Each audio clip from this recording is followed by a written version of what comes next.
Tingnan nyo pag nagtanim kayo ng siling haba. Parang mga nakalawit na pang palamuti sa Christmas tree. Ayan. Sobrang init. Yung iba natuyo na. Makukuhanan to ng buto. Iba kasi lasa pagka naglalagay kayo ng siling haba sa mga sinigang. Yan, lalagay din yan sa mga tinumis. Ganyan, ano pa tawag sa tinumis? Dinuguan. Tinumis or dinuguan. Ayun. Manamis-namis siyempre pagka kulay pula. Para siyang siling labuyo. Yung sobra talaga init. Sipin nyo natuyo. So pwede ilagay sa freezer yan. Mga natuyo na yan. Mas matagal siya. Kalalagay niya ng cellophane. Hindi yung plastic para hindi maglasang plastic. Paglagay sa freezer mas tumatagal. Ngayon kung wala kayong freezer at meron kayong mabibili ng solar panel, lalo na pag nasa isla kayo, advantage yung may solar panel kayo kasi makakagawa kayo ng yelo pag kinunit nyo sa mga ice maker, pumikon kahit maliit na refrigerator. Advantage yung may yelo para tumatagal yung mga isda, hindi na pipilasa, lalo na pag binabiyahe. Kahit nga mga dried fish tumatagal ng taon pag naka-freezer kaysa naka-rep lang. Yung kukuha naman ako dito ng ano para kasi hindi masayang. Kailangan inaani na pagka pula. Ito ngayon sa sobrang init, mga dahon ng gulay, yung mustasa, laki ng dahon ng kalabasa ko, laki ng dahon ha. Kung gagawin ko kaya yung sa sunflower, pakita ko sa inyo sunflower, naputol yung dulo. Ito persimmon, naputol yung dulo ng, importante rin meron kayong pandikit ng langaw sa mga basurahan, lalo na kapag may pet kayo. Pero hindi malangaw yung ibon sa quail. Yung pugo hindi malangaw. Ang malangaw pusa, dumi ng pusa sa kayong pagkain nila.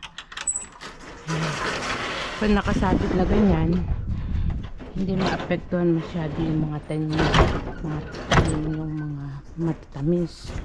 Kasi gusto ng langaw matatamis, saka siguro yung mga ginagamit na pagkain mga expired na, kaya pag ilagay yung pagkain ng pagkain ng nililinis ko, lalagyan ng pagkain ng pati daspa, nililinis pati yung bag.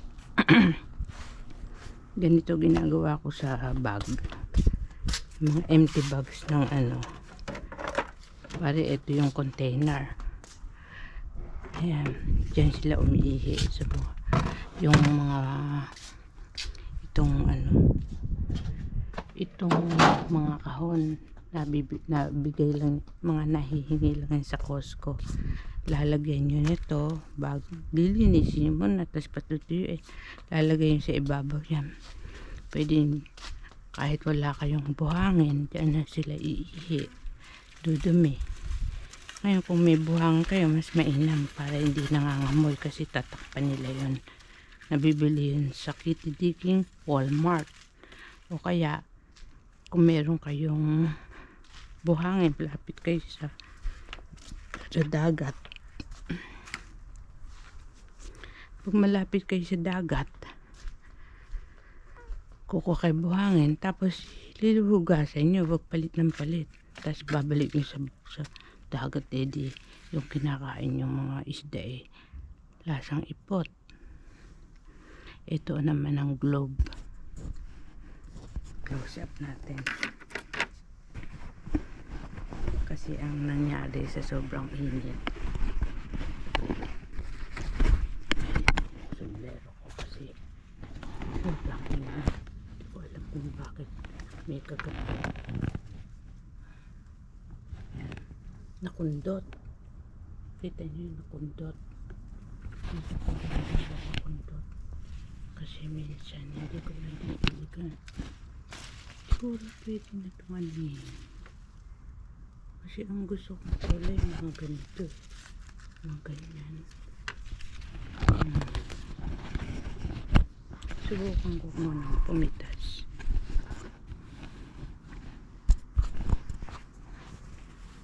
Kahit konti lang. Ito. Titikman. Kasi wala akong time na mamitas. Kaya ganyan nangyari sa ubas. Dilig lang ako ng dilig.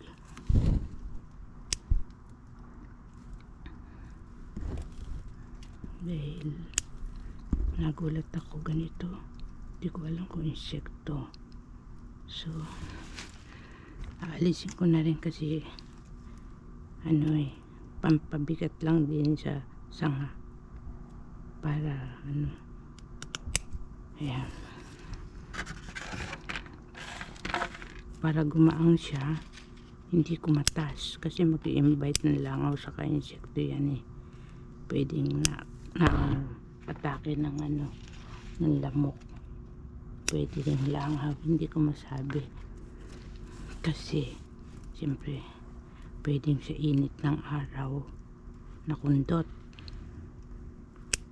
Dahil minsan hindi ko laging nadidilig din. Ayan.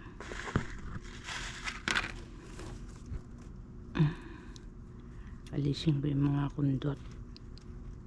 Importante yan para naku, napagupit ko yung yung hilaw. Alisin ko yung kundot. Mga pwede sigurong sa ito yung dapat nyong malaman bakit nabubulok ang kumpul ng ubas pag napasok yan ng alikap ng ano ba tawag dito, sapot ng gagamba. Kasi noon yung black grapes namin hindi ko kaagad inani naku, nakapanghihinayang 2 kumpul pa naman para kasi ang ganda sa hindi napitasin. Hindi ko rin nakain, hindi ko na pinakita siguro yun sa video kasi nanghihinayang ako din dahil nga na-disappoint ako bakit nabulok. Ang ganda kasi nilang tignan, para silang mga palamuti sa Christmas tree. Pero yun nyo, nabawasan siya. Tanungin ko nga yung mister ko kung siya ang kumain.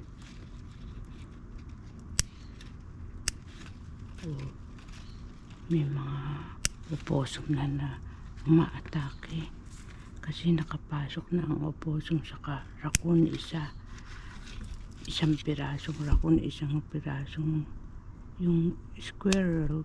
Nakita ko doon sa harap ng kapitbahay. Hindi pa naman ako nakakakita ng squirrel dito.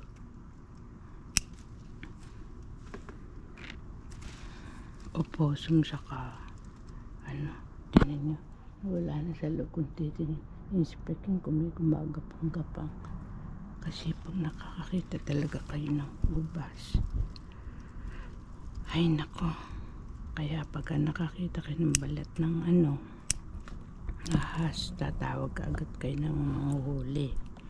Marami naman na silang subscriber, mamili kayo ng paborito nyo. Hindi ko na kayo i-advertise na kung sino pipiliin nyo, kung sino ka mas gusto nyo. Depende sa performance nila para lahat naman ay magkaroon ng hanap buhay.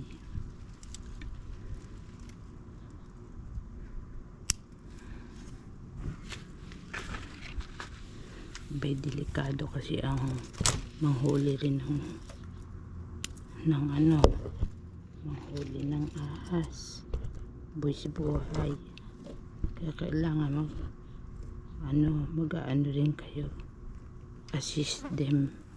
A-assist nyo rin kahit sa papaanong paraan, kagaya ng pagpapakain sa kanila, pag-asikaso, mga ganun simple kahit hindi naman kayo manghuli. Asikasuhin din sila.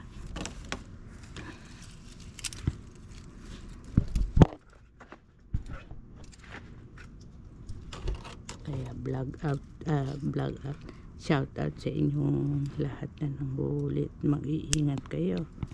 May Joseph lalo na pagka mga baguhan pa lang maliit pa kita. Yung may sapot na to, oh.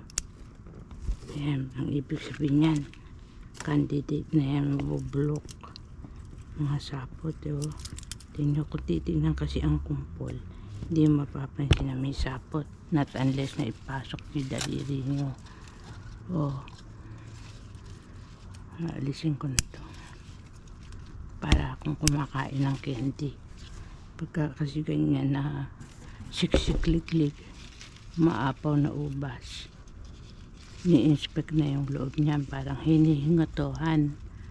Parang pag nag-aalaga pusa, kailangan meron kayong pangsuyod o suklay ng pusa para you can comb the hair of your cat or dog so they will not have a flea or flea. It will not multiply, it will wound their skin. Medyo maasim pa to. Baga sa nagbawas ako para lalaki pa yan kada bawas kayo lalaki pa yan. Kasi gagaang pag gumaang gaya nito, unahin ko na itong mga kundot kaysa pampabigat. Ilagyan ko na nga yan ng tali. Nilagyan ko ng tali sa taas kasi hahalik na siya sa lupa oh. Nahalik na siya sa lupa, so dito may kundot din. Alisin ko na sila kasi hindi naman na yan lalaki, para din lumuwag. Kasi napanood ko yun sa YouTube para sekreto ng para lumaki ang bunga. Tapos inalis ko na yung mga lumang pataba, Miracle Grow, pero bago yan, wala pang bunga yan, nilagyan ko na yan ng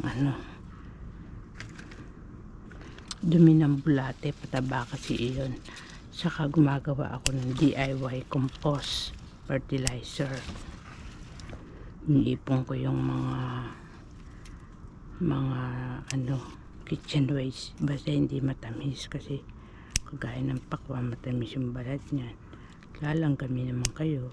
Ngayon kung ang halos puti na yung pakwan, pwede yun isali sa compost kasi matabang na siya. Kasi pagka pinakakain ko rin sa pagong yung pakwan, yung mga balat ng melon. So ito, ganun ang gagawin nyo yung mga nakundot. Aalisin nyo na. You have